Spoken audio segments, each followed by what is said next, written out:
You're not overthinking. You're overloaded. And the more you try to fix your thoughts, the worse it gets. Because thoughts are not the real problem. Let me explain something most people never realize. Overthinking is not a personality trait. It's a signal. A signal that your system has been pushed beyond what it can process. Identity break. Somewhere along the way, you started telling yourself, I'm just an overthinker. This is just how my mind works. But what if that's not true? What if you're not someone who overthinks, but someone whose mind has simply never been given space to slow down? Because think about it. When was the last time your mind was truly at rest? Not distracted, not scrolling, not watching something, just still. For most people, that moment never really comes. Relatable loop. This is what it feels like, right? You replay conversations in your head. You think about what you should have said, what you could have said differently. You imagine future situations, what might go wrong, what you need to prepare for. You try to sleep, but your mind suddenly becomes louder than ever. And the worst part?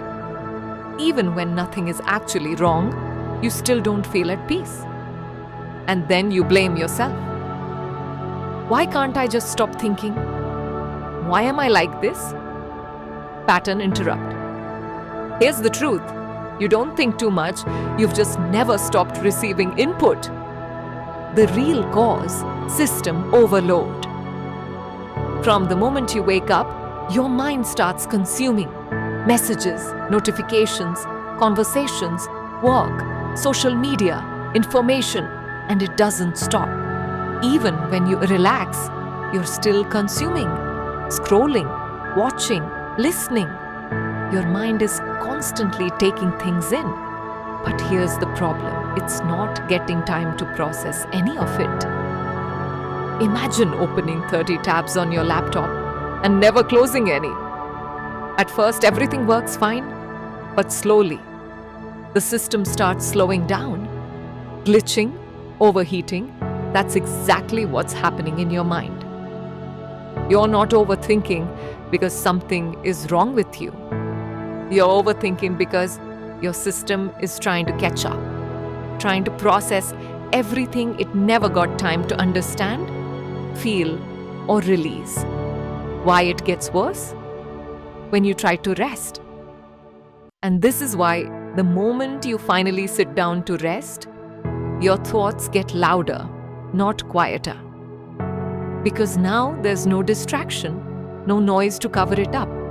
So everything that was pushed aside during the day starts coming up. You don't think more when you're still. You just notice more. Emotional layer. And underneath all that thinking, there are usually things you haven't fully processed. Stress, pressure, unspoken emotions, decisions you're unsure about, expectations you're carrying. It's not just thoughts. It's everything you've been holding without realizing it. The shift, what actually helps. So trying to stop thinking is like trying to silence an alarm without fixing what triggered it. 1. Reduce input. Start by giving your mind less to process. Not forever. Just small pauses in your day. Moments where you're not consuming anything. 2. Create stillness. Even a few minutes of sitting quietly without your phone can begin to reset your system. 3. Let the mind release. Instead of fighting your thoughts, allow them to pass. Observation is more powerful than control. 4. Use sound to support. This is where sound healing becomes powerful. Sound helps guide your system into slower states, so your mind doesn't have to do all the work on its own. You're not broken, you're not too much, you're just carrying more than your system has had time to process. When your system slows down, your thoughts don't need to be controlled. they naturally settle. If this made you see yourself a little more clearly, follow Naad Healing. We explore simple ways to bring your mind, body, and energy back into balance without forcing, without overwhelm.